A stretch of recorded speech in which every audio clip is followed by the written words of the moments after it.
Olá novamente, minha nação concurseira. Meu bom dia, meu boa tarde, meu boa noite, minha boa madrugada para você que me assiste a qualquer hora do dia aqui pelo sistema Séries Online de Ensino. Hoje estou iniciando com vocês a primeira aula do nosso curso regular para tribunais 2019, seguindo através dos pontos do edital que está no seu conteúdo programático. Se você verificar lá, ali é um compilado de editais, mais especificamente os editais da CESP, que de fato é a mais, como eu posso dizer, robusta dentro de cobranças de tribunais, e de lá a gente vai trabalhar cada ponto específico. O primeiro ponto que eu vou trabalhar com vocês, já que hoje é uma aula que trata não só de sistemas, como também de princípios. Então, o primeiro tópico que eu vou trabalhar com vocês é um tópico que geralmente no edital ou vem com o nome de sistemas processuais penais, ou ele vem com o nome de tipos de processo, ou espécies de processo, ou formas de processo dentro do processo penal. Quando você fala em tipos de processo, estamos nos referindo, tentando identificar, qual seria um modelo ou tradição, a depender da doutrina que você estude, um modelo ou tradição que define a estrutura processual de uma nação. Isso mesmo. Então não estou falando com vocês de princípios em si, não estou falando de princípios em espécie. O que eu estou tratando com vocês é o que a doutrina chama de princípio unificador, ou seja, aquele valor processual, aquela logística que vai incorporar dentro do processo e que através dela vai dar legitimidade e definição a todo o conjunto de regramentos e princípios que vão reger o processo penal em determinado ordenamento jurídico. Então veja, falar em sistemas processuais é falar não só em valores axiológicos, ou seja, a ideia do estudo dos valores, mas também em um valor da cognição, um valor de conhecimento. Você não, quando estuda sistemas processuais penais, é como se você estivesse sobrevoando todo o ordenamento jurídico e verificando dentro das suas regras já positivadas quais são aquelas que possuem ou não aderência com as finalidades de um determinado Estado. É claro que a doutrina aponta que quanto mais democrático for um Estado, o processo penal também será mais democrático. E quanto mais autoritário for o modelo estatal, mais autoritário será o seu processo penal. Não está errada essa afirmação, pois de fato o processo penal, o direito processual penal, é o termômetro de como anda o estudo de garantias e a forma como o processo visualiza o indivíduo criminoso, ou seja, aquele que pratica o crime, tratando ele mais como sujeito de direitos ou como mero objeto do processo.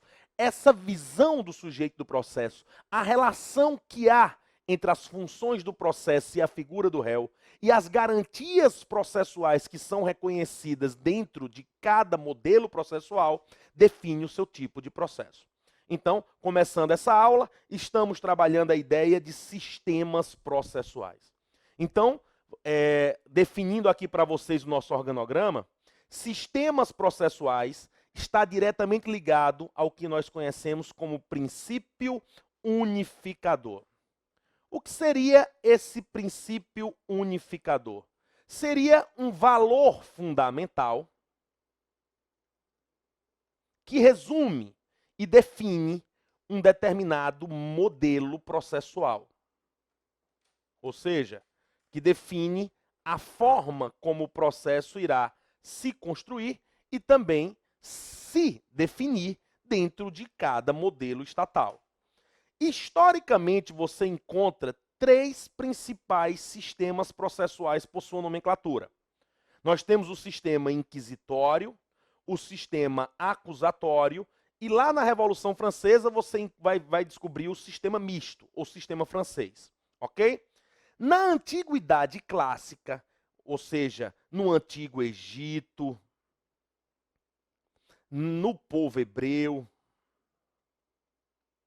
na Antiga Grécia, em Roma, o que havia de prevalente seria o sistema acusatório.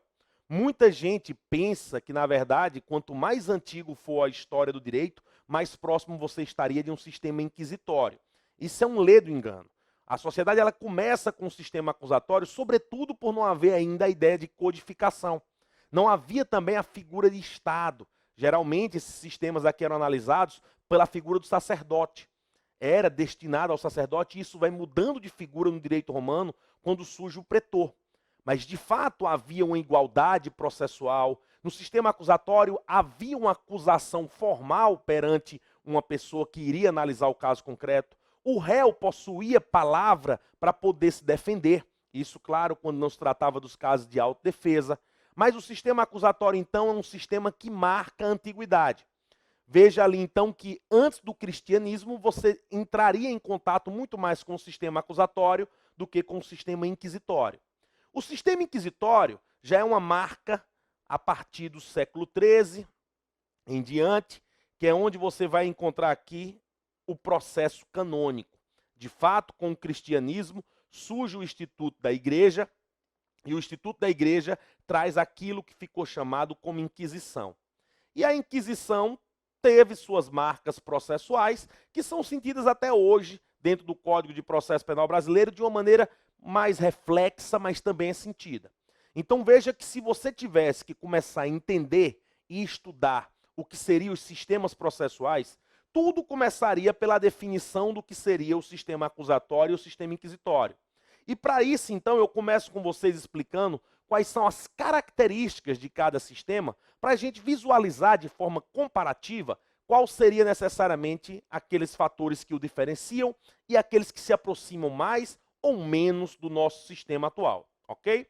Então, estou trabalhando com vocês agora em uma tela branca, e aí eu recomendo que você já pegue aquela folha em branco para a gente poder trabalhar aqui. Características envolvendo os sistemas processuais. Como eu disse, havia o sistema inquisitivo e também há o sistema acusatório. Quais seriam as características marcantes de cada uma delas? Talvez essa aula ficaria um pouco mais clara para você se você iniciar esse estudo a partir da principal característica entre esses dois modelos. Veja, a gente sabe que no processo, todo processo, seja ele de forma triangular ou linear, todo processo é marcado pela figura de um julgador. A figura de alguém que vai dizer o direito através da sua jurisdição e através da sentença. É na sentença que ele sente os argumentos trazidos e apresenta a sua solução para aquele conflito jurídico. Atenção! Definir quais são as funções de um juiz é a principal marca. É o que define o sistema inquisitório e o que define o sistema acusatório. Isso por quê? Porque no sistema inquisitório, a sua primeira e fundamental característica é que as funções de julgar, acusar e defender, que são três funções exercidas no processo, estão reunidas em um único indivíduo, que é a figura do juiz. Então, atenção, no sistema inquisitivo existe uma junção das funções processuais, as funções de acusar, julgar e defender, no juiz, ou seja, na figura do juiz. Então, o juiz no processo penal, quando tem o seu cunho inquisitório, ele é ao mesmo tempo um julgador, um acusador e um defensor.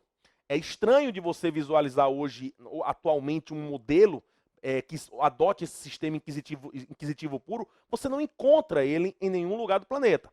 Todo sistema inquisitivo, por mais que seja inquisitivo na atualidade, sofreu reflexos da história e são mais flexíveis. Mas sempre que você verificar o juiz em uma postura que adote mais uma figura de acusação ou que às vezes adote mais uma figura de defesa, ou seja, substituindo as partes num processo, você certamente está cada vez mais próximo de uma característica de um sistema inquisitório. Por sua vez, o sistema acusatório possui como principal característica, em resposta a essa ideia do sistema inquisitório, uma nítida separação das funções. Então, as funções de julgar, acusar e defender estão distribuídas para sujeitos separadamente. Ou seja, quem julga não acusa, quem acusa não julga, quem defende não acusa e assim por diante.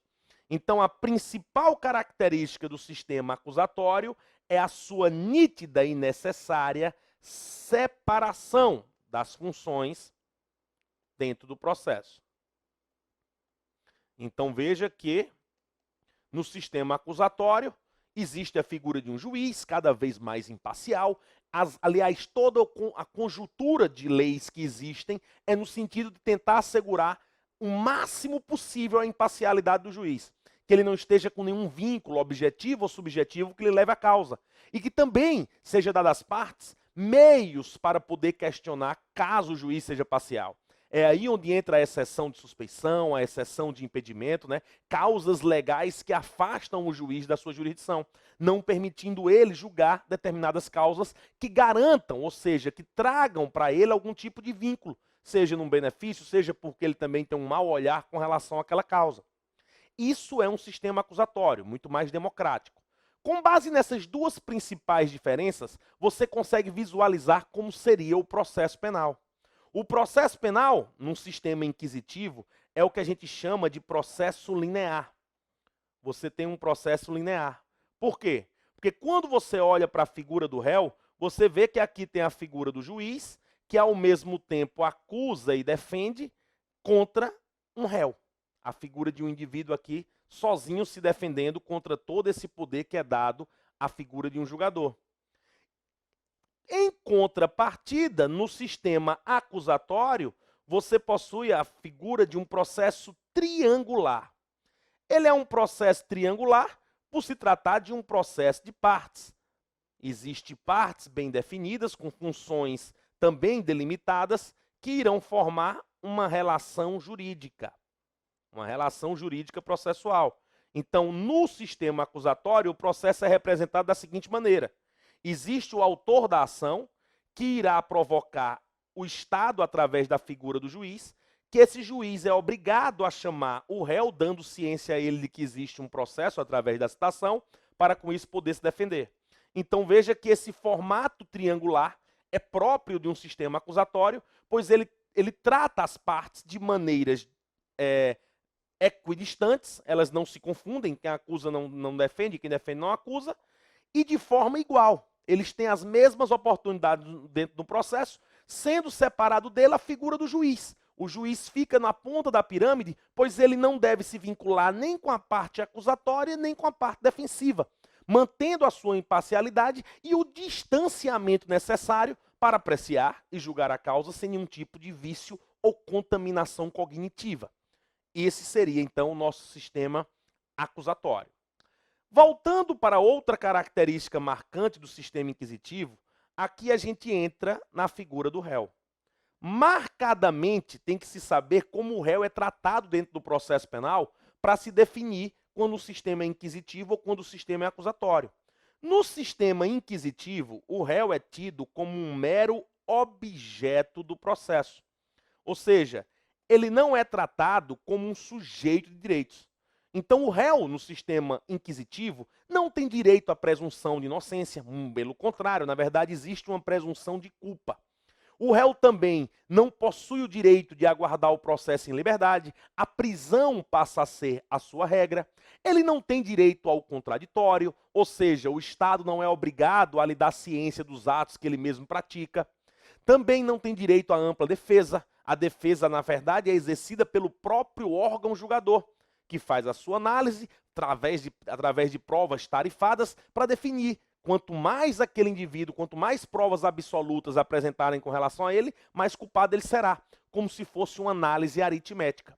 E também não há um devido processo legal. Não existe uma regra, um rito pré-estabelecido em lei e que seja de forma rigorosa seguida pela figura do julgador. Essa é uma marca do sistema inquisitivo. Quando você vai para o sistema acusatório, o réu aqui muda completamente de figura, pois o réu no sistema acusatório é um sujeito de direitos.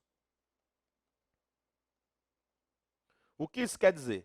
Quer dizer que o fato de você estar sendo processado não lhe tira o caráter de cidadão. E todas as garantias, sejam elas constitucionais ou infraconstitucionais, permanecem inválidas, sobretudo durante um processo.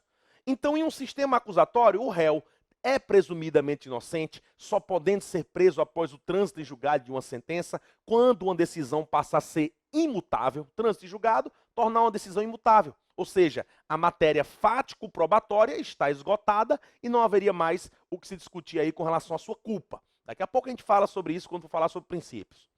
Outro ponto importante é que o réu possui o direito à liberdade provisória, de aguardar o processo em liberdade, e esse direito é absoluto, não podendo ser restringido sequer por lei. É claro que ele pode ser preso cautelarmente de forma excepcional. É uma possibilidade no sistema acusatório. Mas desde que estejam presentes os motivos legais e que o juiz apresente esses motivos através de dados concretos, não se vinculando à gravidade abstrata do delito.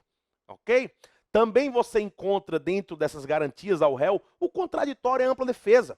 Todo réu, para ser processado no sistema acusatório, precisa tomar ciência de que uma acusação foi recebida contra ele. É aí onde entra a citação, o direito à citação, que de regra será feito de forma pessoal, com um oficial de justiça indo em sua casa, entregando um mandado de citação, dando a contrafé. Isso é uma garantia. E também não é somente o direito de saber que está sendo processado. É o direito de efetivamente se defender nos autos do processo. O direito de estar presente durante o processo, o direito de ser ouvido perante o juiz, o direito de ter as suas provas apreciadas, admitidas e manifestadas, o direito de não ter contra si provas ilícitas.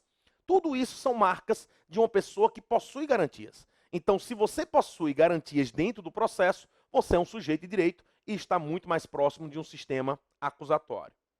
Outra marca diferencial do sistema inquisitório e do sistema acusatório é que o sistema inquisitivo, ele de regra é um procedimento escrito e sigiloso.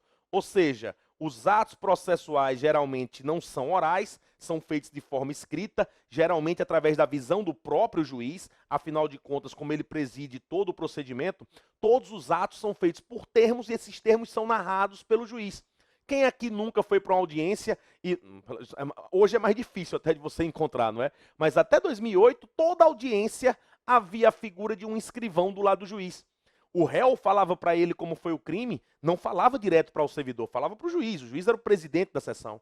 E o juiz virava para o seu servidor e dizia que o réu diz que não cometeu o crime, que o réu afirma que praticou o crime de determinada maneira, que o réu informa que estava acompanhado de determinada pessoa. Então esse que você via nas atas de audiência era a palavra do juiz que ouvia a informação dada pelas testemunhas e pelo próprio réu, interpretava e passava para os autos a sua visão daquilo que ele ouviu. Hoje no processo penal, é muito mais comum você verificar um sistema oral. Então, o sistema acusatório é muito mais oral e público. Ou seja, existe uma publicidade dos atos em detrimento do seu sigilo. De fato, admite-se no sistema acusatório, excepcionalmente, algumas formas sigilosas.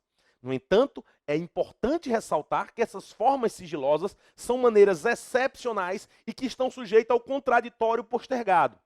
O que isso quer dizer? O direito que a parte tem de tomar ciência daquele ato de maneira posterior. É claro que tudo isso que eu estou lhe dizendo, eu vou lhe explicar depois com um pouco mais de calma. Estou simplesmente tentando diferenciar para você o sistema inquisitivo e o sistema acusatório, ok? No sistema inquisitivo, também temos aqui como uma última marca a adoção do sistema de prova tarifado ou legal. O que seria o sistema de prova tarifado ou legal? É um sistema de apreciação de provas em que o valor de cada prova já está pré-definido em lei. Então não existe nenhuma liberdade no julgador. Para que se prove algo, a lei estabelece qual é a forma de provar aquilo. Hoje, no processo penal brasileiro, você encontra alguns resquícios de prova tarifada. Por exemplo, como é que se prova no processo penal o estado de pessoas? Ou seja, se a pessoa é casada, se ela é menor de idade. A menoridade e o casamento se provam, segundo o artigo 155, parágrafo único, através das determinações que estão na lei civil. E a lei civil diz que casamento e menoridade se prova com prova documental. Então, casamento, para se provar que é casado, certidão de casamento. Para se provar que é menor de idade, certidão de nascimento ou os documentos que podem ser extraídos a partir da certidão, como o RG, como a CNH, ok? Então, necessariamente aqui você está verificando que existe uma prova tarifada que determina qual é o valor da prova. No processo penal, no brasileiro, atual processo penal, no artigo 62 do Código de Processo, você encontra outra prova tarifada. Lá está dizendo, lá se refere à prova da morte. Como é que se prova a morte? Através de certidão de óbito. Então veja que a própria lei define o valor da prova. Não existe uma liberdade, o juiz estaria vinculado. E é por isso que no sistema inquisitório se verificavam provas de tarifação absoluta e provas de tarifação relativas. Essas provas de tarifação absoluta e relativa eram verificadas através de uma soma aritmética. Quanto mais provas de culpa houvessem dentro do processo, mais culpado seria o indivíduo. Aqui está se afastando, aqui nesse exemplo que eu estou lhe dando, está se afastando o que se chamou no processo penal de ordalhas. De fato, no sistema inquisitivo da Inquisição Católica, se criou as ordalhas como meio de prova. As ordalhas é o que se chama de juízos de Deus.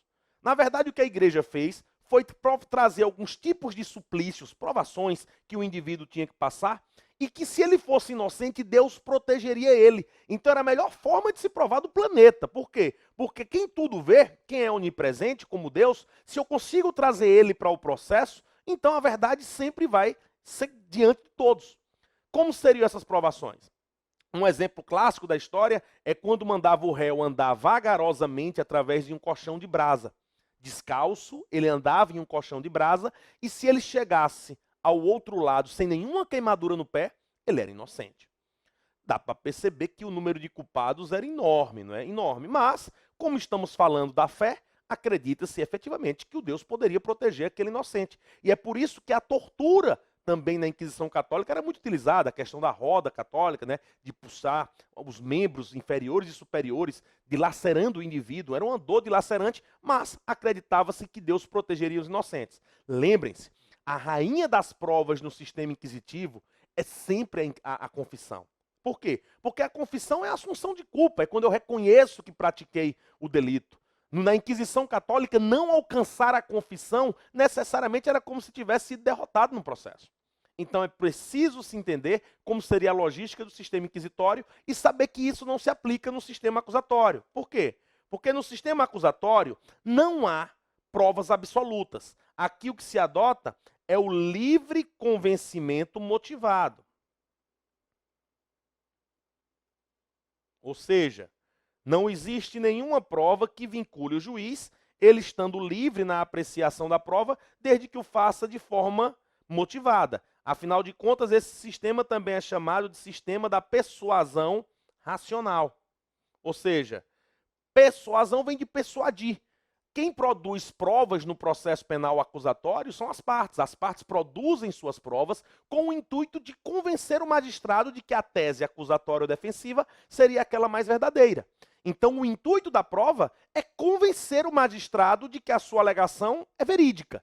Se eu estou tentando convencer, então eu estou tentando persuadir o juiz de forma racional para que ele, através da razão, entenda que os meus argumentos são plausíveis. E com isso ele dá a sua sentença motivada naquelas provas que foram produzidas.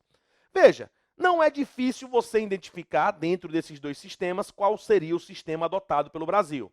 Nunca se esqueça, eu estou trabalhando com vocês com a ideia de sistemas processuais. Nunca se esqueça, vou repetir, eu estou trabalhando com vocês com a ideia de sistemas processuais. Então, você precisa saber qual é o sistema que é adotado dentro do processo. Processo, como a gente viu, é tudo aquilo que ocorre após uma acusação que é distribuída para um juiz que tem a figura de um réu para se defender. Isso é processo. Inquérito policial, por exemplo, não é processo. Qual é o sistema adotado pelo Brasil? Olhando para essas duas características de forma clara e isolada, você verifica que o sistema adotado pelo Brasil é o sistema acusatório. Certo, professor? Você faz essa afirmação com base em quê? Atenção, a Constituição Federal nada fala de forma expressa do qual seria o sistema adotado pelo Brasil. No entanto, tanto a doutrina como a jurisprudência entende que de forma implícita, como está distribuída a forma de se processar na Constituição, está adotado o sistema acusatório. Essa aqui, inclusive, é a opinião do STF, que por diversas vezes já manifestou, através da sua interpretação da Constituição, que o sistema adotado pelo Brasil é o sistema acusatório. Para a doutrina, o sistema adotado pelo Brasil, a doutrina majoritária, aponta que é o sistema acusatório. Mas nós temos uma doutrina minoritária que aponta que o Brasil adotaria o sistema misto. Daqui a pouco eu venho falar sobre o sistema misto. Aqui você encontra quem? Guilherme de Souza Nucci. Aqui você encontra também o nosso professor Auri Lopes. Aqui você encontra também Gustavo Badaró, não é? Então são doutrinadores de peso que afirmam que o Brasil não tem um sistema acusatório. O que ele teria era um sistema misto, muito mais para um sistema misto do que para um sistema acusatório. O que prevalece é a ideia de que o Brasil não adota um sistema acusatório puro, mas adota um sistema acusatório misto em razão dos resquícios inquisitoriais que a gente encontra no nosso Código de Processo Penal, ok? E por fim, a jurisprudência eu já coloquei, e o CPP fala algo? Não. O nosso CPP é de 1941. Então o nosso CPP não faz nenhuma referência a qual seria o sistema acusatório, até porque ele foi construído na égide da Constituição Federal de 37 e não de 88.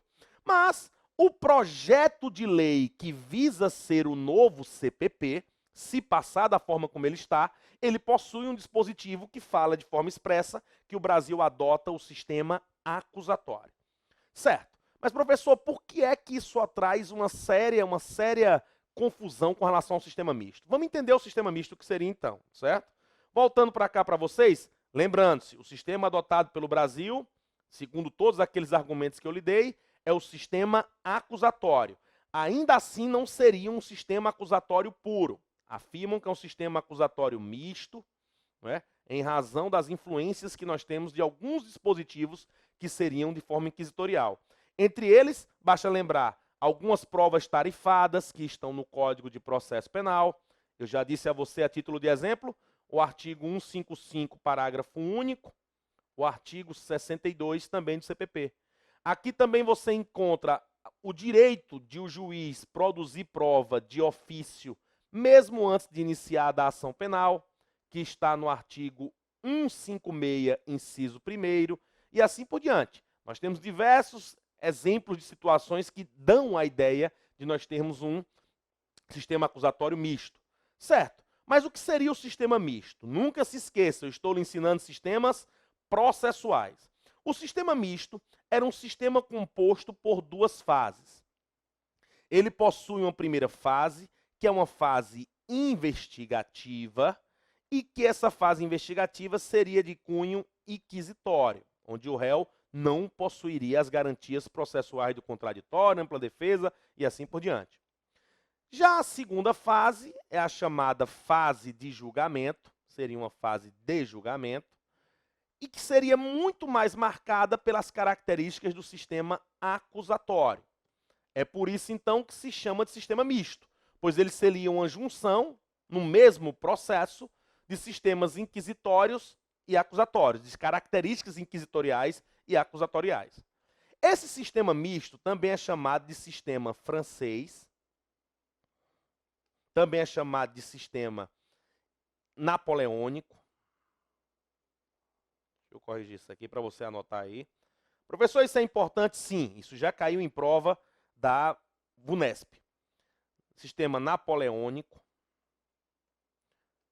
Ele também é chamado de sistema inquisitivo garantista e também é chamado de sistema acusatório formal. Foi exatamente esse acusatório formal que caiu na questão da VUNESP para confundir o candidato, que só gravou o nome acusatório e esqueceu que existia essa figura do acusatório formal. Ok? Então veja, todas essas nomenclaturas aqui são sinônimos de sistema misto. Não confunda com sistema acusatório. Lá na sua prova vai estar escrito sistema acusatório, assim do jeito que está, ou sistema acusatório misto. O mais provável é que esteja assim, somente sistema acusatório, ok?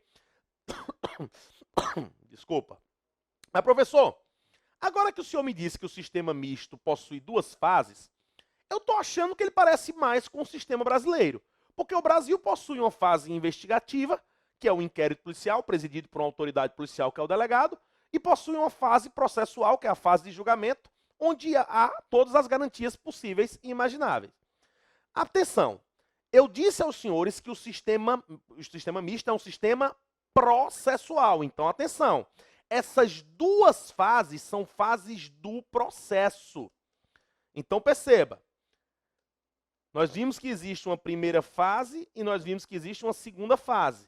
Essas duas fases no sistema misto é uma fase processual. Não é à toa que quem preside essa fase investigativa no sistema misto é o juiz, que é o chamado juizado de instrução. Então veja que no sistema misto, nas duas fases, tanto na fase investigativa quanto na fase de ação, já existe processo, já existe a figura do juiz. Tanto é que quem investiga, quem preside a investigação é um juiz. É um juizado da investigação onde o juiz vai estar lá presente. No nosso novo Código de Processo Penal, que pretende ser o novo código, o projeto de lei, existe a figura do juiz das garantias, que se aproximaria dessa ideia de juizado da instrução. Mas o inquérito policial é uma fase pré-processual, não é processo. Então não estamos falando de um sistema processual incluindo o inquérito, e sim tudo aquilo que ocorre após a inauguração e formação de processo. Esse é um dos argumentos que se afastam o sistema processual misto. Se você olhar direitinho, eu trouxe exatamente uma jurisprudência para confirmar o que estou trazendo para vocês. A Constituição de 88 fez uma opção inequívoca pelo sistema penal acusatório. Disso decorre uma separação rígida entre, de um lado, as tarefas de investigar e acusar, e de outro, a função propriamente jurisdicional. Além de preservar a imparcialidade do judiciário, essa separação promove a paridade de armas, ou seja, a igualdade processual entre acusação e defesa, em harmonias com o princípio da isonomia e do devido processo legal. Essa é uma decisão do STF em controle concentrado, ok? Vamos então para um intervalo, daqui a pouco eu volto para a gente falar sobre garantias constitucionais no processo penal. Até já.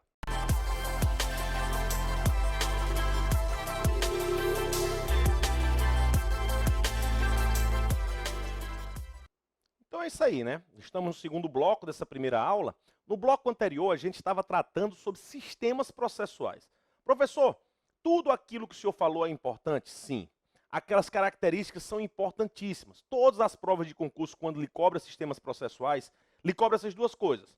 Ou para você identificar qual é o sistema adotado pelo Brasil, ou para você identificar quais são as características marcantes de cada sistema. Todas aquelas formas e aquelas maneiras que eu tratei com você, que eu falei com você, são formas marcantes de cada sistema. Eu já vi uma questão da FCC, e se você procurar lá no Que Concurso você vai encontrar, que fala sobre sistemas processuais, que ele pedia exatamente para você assinalar qual é a questão incorreta. E aí ele diz, desculpa, a questão correta, para marcar qual era uma característica do sistema inquisitório.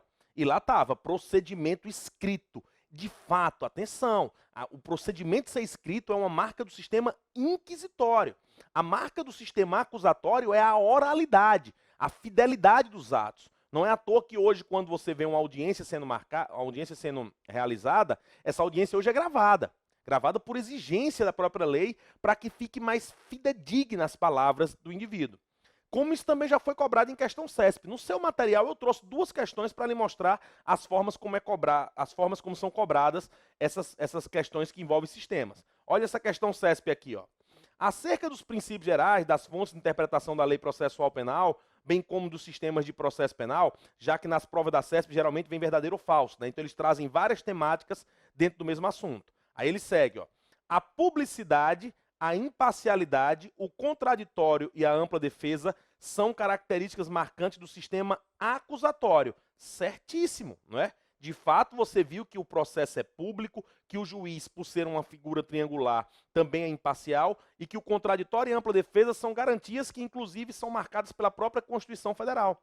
Ou ele lhe cobra assim, ó, pedindo para você saber qual seria a nomenclatura. Direito pátrio, no direito pátrio, o sistema que vige no processo penal é. Aí ele coloca, ó, o inquisitivo formal, não é. Acusatório formal, não é, porque acusatório formal é sinônimo de sistema misto, como eu coloquei para você.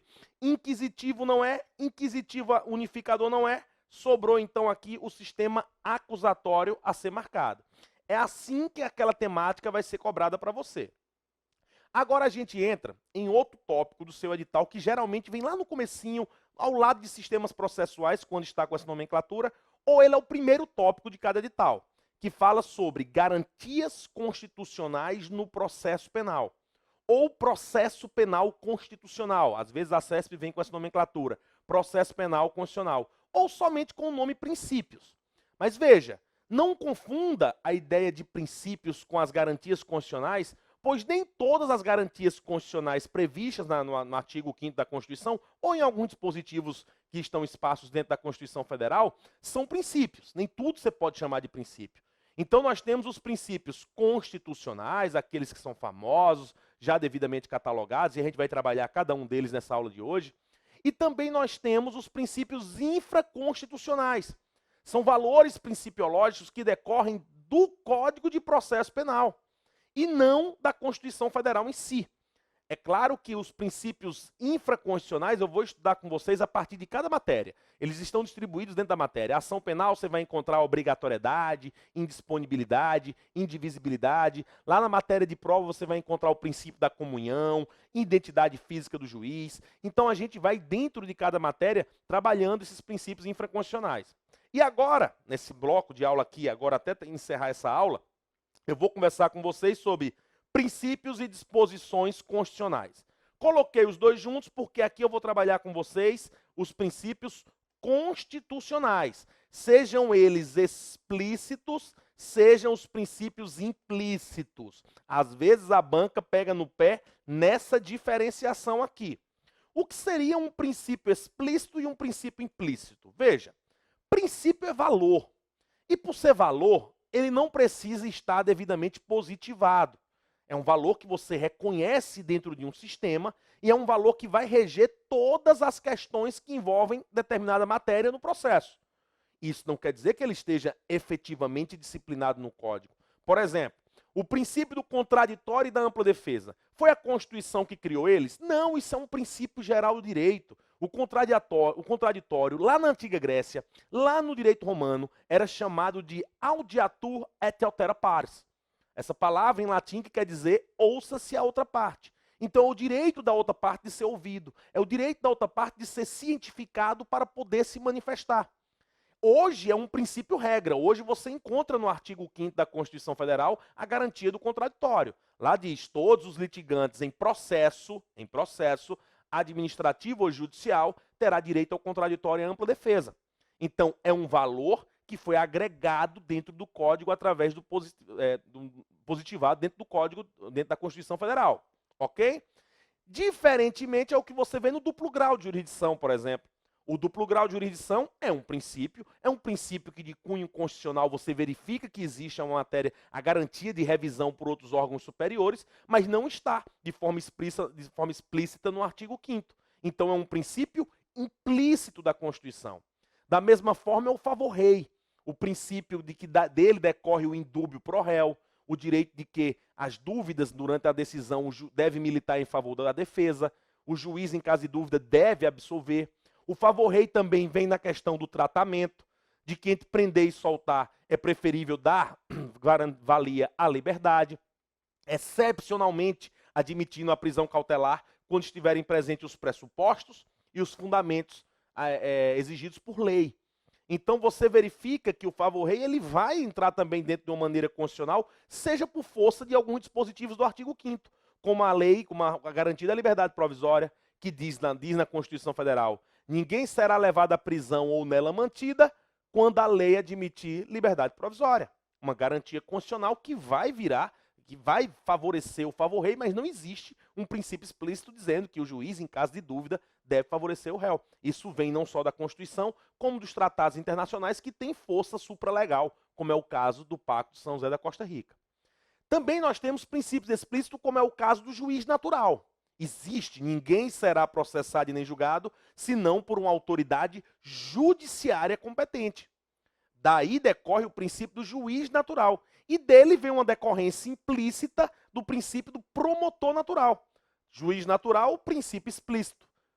Promotor natural, princípio implícito. Ok? Esses são princípios. Mas como eu lhe disse, nem tudo que você encontra no Código vai ser princípio, na Constituição vai ser princípio. Às vezes são garantias fundamentais decorrentes de regras que não viram princípios. A título de exemplo, no seu material está aí todas as disposições constitucionais, coloquei todas elas e coloquei em cima a nomenclatura do que seria. Olha, lá no artigo 5º, no inciso 4º, você já tem contato imediatamente com a vedação ao anonimato. O que é que diz o artigo 5º em seu inciso 4º? É livre a manifestação do pensamento, sendo vedado o anonimato. Certo, professor? O que é que isso tem a ver com o processo penal? Quando a gente for estudar, inquérito policial, você vai ter contato com isso aqui, ó. Notitia criminis, ou seja, a notícia do crime, inqualificada. O que seria uma notícia criminis inqualificada? Seria aquilo que a doutrina chama de denúncia anônima.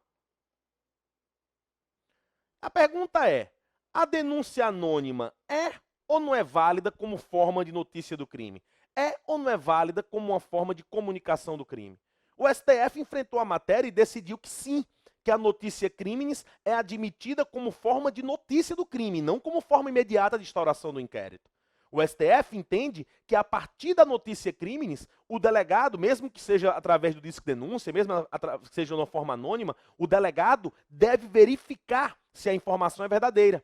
E depois que ele verificar a veracidade das informações, ele pode instaurar o inquérito. Então veja, o STF admite a denúncia anônima condicionada à verificação por parte da autoridade competente, que seria o delegado, da veracidade da informação, e somente após a verificação dessa veracidade é que ele poderia instaurar o inquérito policial. Veja, isso cai em concurso público? Não, isso despenca em concurso público. É uma garantia constitucional falando sobre o anonimato, e você tem que saber se a denúncia anônima admite ou não como forma de instauração do inquérito. Não é uma forma de instauração do inquérito. A jurisprudência entende como forma de noticiar o crime. Tem exceção? Tem alguma forma em que a notícia crime inqualificada, a denúncia anônima, já permite instaurar o inquérito? Sim, e já caiu em prova CESP, inclusive. A exceção, que veio baseado numa jurisprudência, é no sentido de que quando a denúncia anônima constituir o corpo de delito, quando ela se confundir com o próprio corpo de delito, a partir dela já se pode instaurar o inquérito policial. Exemplo, o bilhete de resgate em caso de sequestro. Veja, o bilhete de resgate é uma mensagem anônima exigindo uma determinada quantia para soltar aquele que está com sua liberdade tolhida em razão de um sequestro. Veja, é um documento não identificável, anônimo, mas que comprova, é o corpo de delito de que alguém está sequestrado. A partir desse bilhete já é possível, necessariamente, instituir a investigação. Essa foi uma exceção também trabalhada. É claro que em inquérito policial eu vou voltar a trabalhar esses pontos com vocês. Outra questão importante aqui é a inviolabilidade de domicílio. Isso aqui, quando você vai estudar prisão, prova, isso cai de rodo. Por quê? Porque o inciso 11 do artigo 5º diz que a casa, e aqui casa tem aquele conceito amplíssimo de domicílio, né? É asilo inviolável do indivíduo. Ninguém nela podendo penetrar sem consentimento do morador, e é aqui onde você vai encontrar as regras do artigo 293, quando vem falar da possibilidade da prisão de réu que esteja abrigado em casa de terceiro, não é? A questão do consentimento do morador, salvo em caso de flagrante delito, desastre, para prestar socorro ou durante o dia por determinação judicial, ou seja, por mandado. Aqui também você encontra necessariamente aqui no 293. O 293 diz que se a pessoa ao qual tem que ser presa através do mandado se abrigar na casa de um terceiro, a polícia, se for de dia, deve bater na porta e pedir que seja apresentado o indivíduo. Caso o morador se negue a apresentar o indivíduo, e sendo de dia, a autoridade policial pode arrombar a porta. E arrombando a porta, ele faz a prisão. E se for de noite? O código, no artigo 293, diz que se for de noite, a autoridade policial deve fechar as saídas da residência, esperar amanhecer e pedir para que ele entregue o indivíduo. Caso ele não entregue, de dia, ele pode fazer o arrombamento. Excetuado-se os casos de flagrante delito. Por quê? Porque diz o artigo 303 que enquanto se tratar de crime permanente, em se tratando de crime permanente, o indivíduo permanece em flagrante delito. Então, existe aquelas hipóteses do artigo 302, que acabou de cometer, acabou de cometer, perseguido logo após ou encontrado logo depois. Essas situações autorizam que o indivíduo que esteja perseguindo, por exemplo, adentre na residência de alguém. E existe a figura dos crimes permanentes. como, por exemplo, o sequestro, que a gente já falou. Sabendo onde está o cativeiro, pode adentrar que a pessoa está em flagrante delito. Tráfico de drogas em suas diversas modalidades, como guardar, ter em depósito, trazer consigo.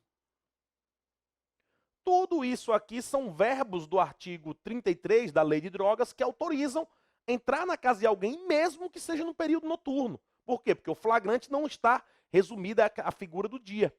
E aqui você encontra diversas jurisprudências do STJ no sentido de definir ou não o que seria a figura do flagrante delito e a invasão de domicílio noturno, no período noturno.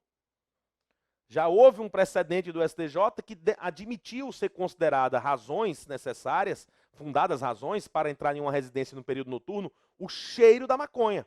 A autoridade policial sentiu o cheiro de maconha e entrou na residência. Veja que isso é uma ideia de flagrante delito que está diretamente ligada a essa garantia constitucional da inviolabilidade do domicílio. Ligada à inviolabilidade do domicílio, já no inciso 12, você encontra também a inviolabilidade das comunicações. E aí diz a Constituição, é inviolável o sigilo da correspondência e das comunicações telegráficas, das comunicações de dados e as comunicações telefônicas, salvo neste último caso. Atenção, neste último caso, leia-se aquilo que está após essa vírgula. Por quê? Entende-se que é inviolável a correspondência e as comunicações telegráficas. Esses dois é o primeiro caso. E depois da vírgula tem das comunicações de dados e as comunicações telefônicas. Esses dois seriam o segundo caso. E esse segundo caso é o último caso que, por ordem judicial, é admitida, estabelecida em lei, claro, que é a lei de interceptação telefônica, seja na fase de investigação, seja na instrução processual. Então veja que tudo isso tem a ver com a matéria de prova, tem a ver com a interceptação telefônica, não é? Que, como a lei exige, a interceptação telefônica precisa de ordem judicial. Veja que essa mesma temática teve que ser enfrentada com relação à quebra de sigilo telefônico.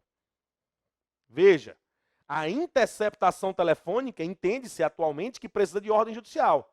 Já a quebra de sigilo telefônico, já que não existe uma interceptação em si, um histórico, pode ser requerido por CPI. Tem precedente dizendo que a CPI, a Comissão Parlamentar de Inquérito, tem a prerrogativa de pedir a quebra de sigilo telefônico. Isso já caiu em prova CESP, inclusive.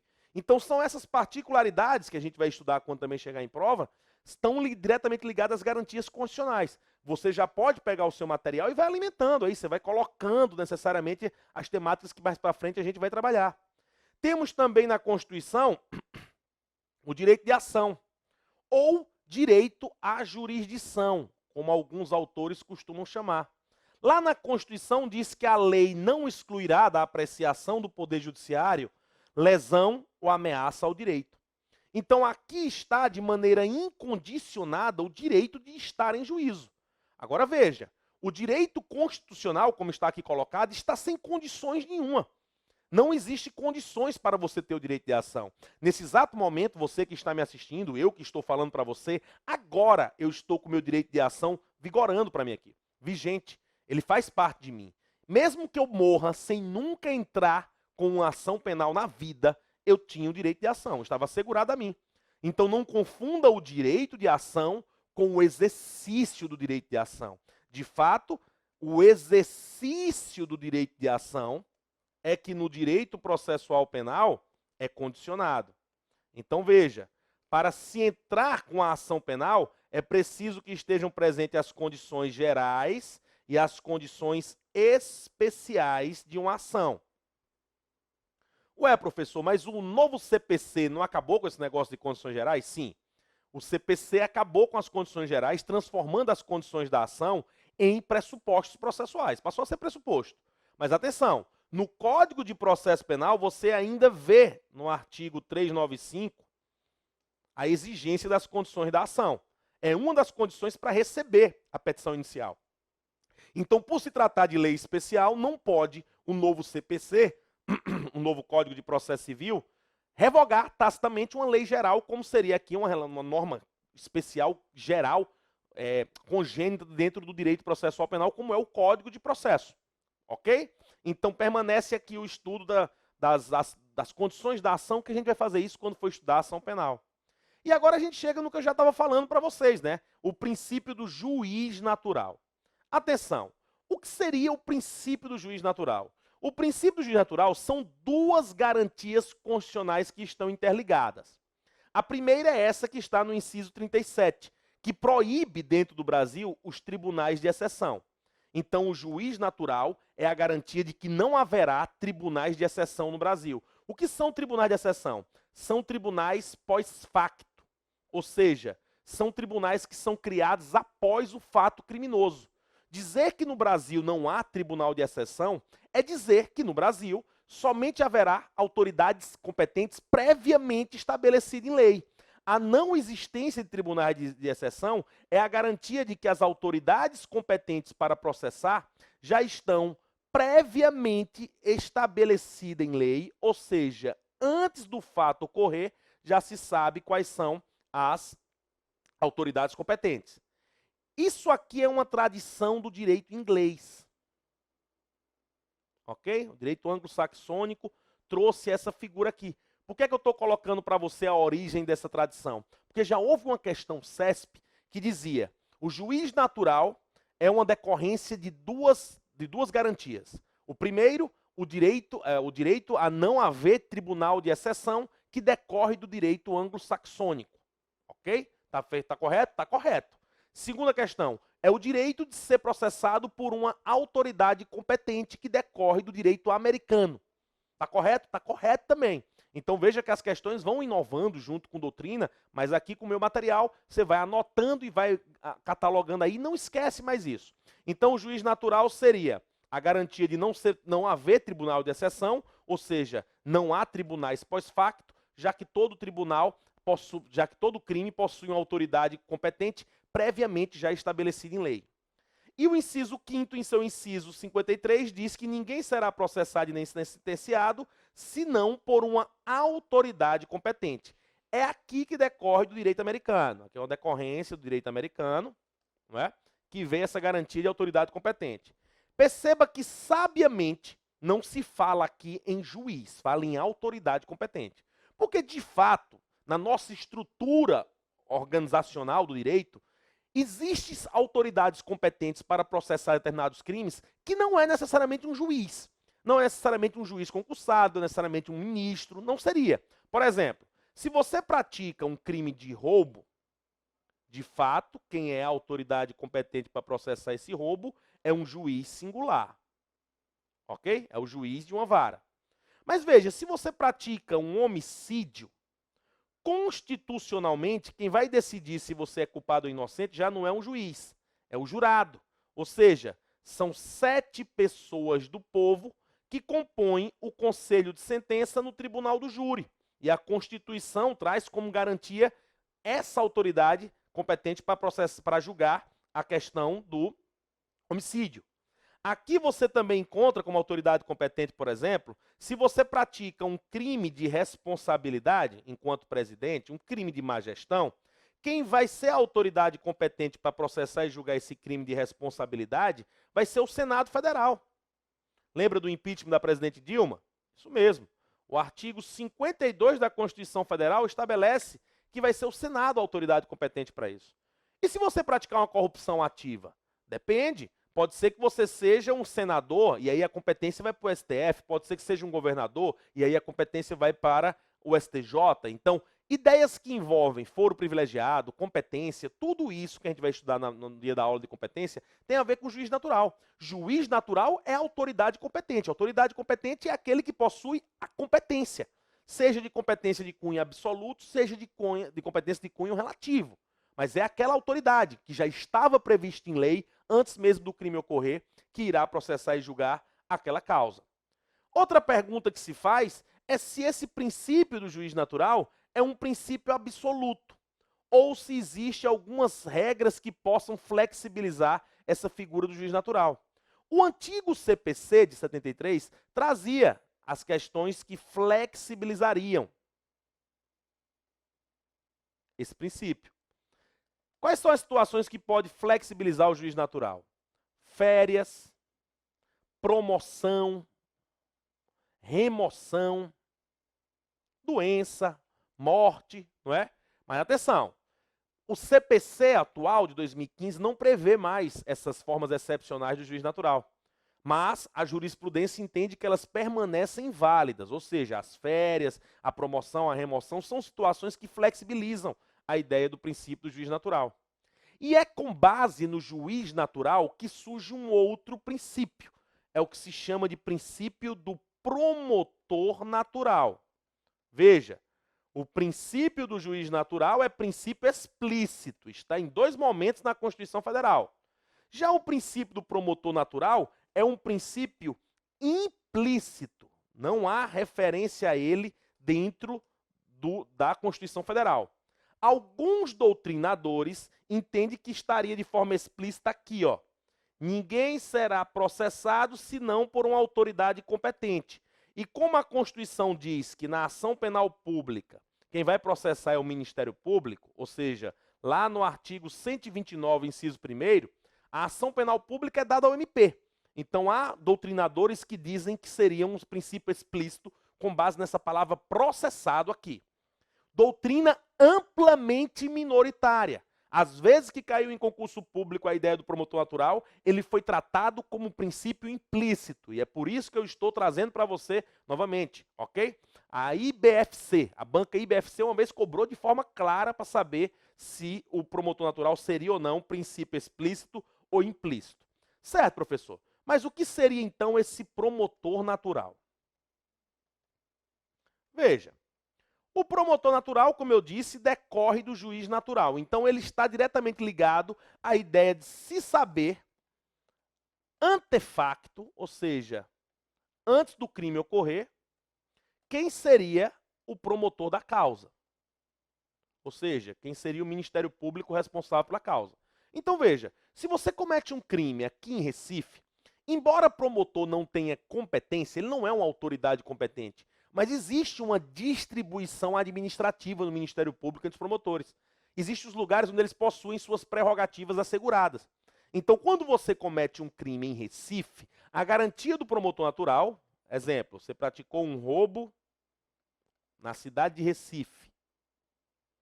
Então, segundo o promotor natural, é um dos promotores de Recife que irá oferecer denúncia com relação a você. Então não pode um promotor de Olinda, não pode um promotor de Jaboatão, não pode um promotor de Caruaru vir oferecer denúncia em Recife. Não é que lhe falte competência, ele não tem competência, mas lhe falta atribuição funcional para poder fazer essa denúncia nessa cidade, ok? Então, se existe o juiz natural, se existe o juiz da cidade, que é o competente para lhe processar e julgar, também tem que haver o promotor natural. Essa garantia, então, recai nas duas, tanto no órgão acusador quanto no órgão julgador. São duas autoridades distintas e que possuiriam essa garantia do promotor natural. Mas veja, às vezes em prova de concurso público, o que se cobra do promotor natural é a sua segunda vertente, que é a vedação ou a proibição, né, de o Procurador-Geral de Justiça fazer designações arbitrárias de promotor para atuar em casos específicos. Veja, o que seria essa garantia aqui? O que seria o Procurador-Geral de Justiça? O Procurador-Geral de Justiça é como se fosse o presidente do Ministério Público durante um biênio. Ele é o representante da instituição. Então, o Ministério Público de Pernambuco, por exemplo, ele vai eleger um Procurador-Geral de Justiça, não é um Procurador-Geral da República, porque esse atua no Ministério Público Federal e o Procurador-Geral de Justiça no âmbito estadual. E ele vai atuar durante 2 anos como se fosse o responsável administrativo. Ocorre o seguinte, digamos que lá no interior da sua cidade, ocorre um homicídio de grande repercussão. E o Procurador-Geral de Justiça entende que deve mandar seus 2 melhores promotores da capitais para atuar naquele caso específico, fazendo uma designação para que o promotor de Petrolina saia, digamos, botar Petrolina como exemplo. um promotor de Petrolina saia de cena e que os dois promotores da capital vá lá e assumam o caso. Isso é o que se chama de designação arbitrária. Por quê? Porque se eu cometi o crime em Petrolina, o promotor que deve me denunciar, caso ele não seja impedido ou suspeito, é o promotor da cidade de Petrolina. Então, o fato do Procurador-Geral de Justiça enviar seus promotores para um local específico para atuar em caso específico, feriria o princípio do promotor natural. Professor, o STF enfrentou isso? Enfrentou. Atenção, essa vedação foi enfrentada pelo STF no ano de 2009. A ministra Ellen Grace chegou a afirmar que não existe promotor natural. Por que não existe promotor natural? Porque, segundo o STF, o Procurador-Geral de Justiça pode designar promotores para casos específicos em razão do princípio da indivisibilidade do MP. Esse é um princípio constitucional explícito. Ok? Esse é explícito. Você encontra ele lá no artigo 127 da Constituição Federal. Lá vai dizer que o Ministério Público é indivisível, é autônomo, não é? São os princípios informadores do MP. Veja, segundo esse princípio aqui, vou botar aqui, imagine que isso aqui é o meu Pernambuco, certo? O estado de Pernambuco. Não existe o promotor de Petrolina, o promotor de Recife, de Olinda, não existe. O que existe, na verdade, é o MPPE, ou seja, um órgão indivisível que responde por todo o Estado. E essa divisão de promotores que se faz pelo Estado é meramente administrativa, não havendo que se falar, então, em incompetência, não existe promotor incompetente. Aí a ministra disse, olha, reconhecer a existência do princípio do promotor natural é negar a existência do princípio da indivisibilidade do MP, que é explícito. Então, segundo ela, não haveria promotor natural.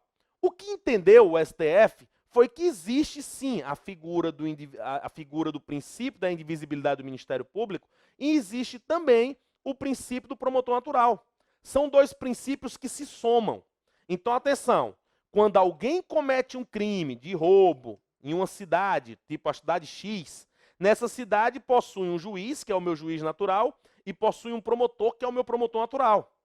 Esse princípio do promotor natural está assegurado aqui, certo? E a indivisibilidade do MP? Está aqui, ó. O Procurador-Geral de Justiça permanece. Ah, quero mandar 2 promotores da capital para lá. Ele permanece podendo mandar seus promotores, em razão da indivisibilidade, para esse caso. No entanto, esses promotores não podem substituir esse promotor. Eles vão lá para auxiliar. Então, a interpretação que foi feita é que o princípio da indivisibilidade do MP se soma ao princípio do promotor natural. O promotor natural é a garantia de ser processado por aquele promotor específico que atua na cidade.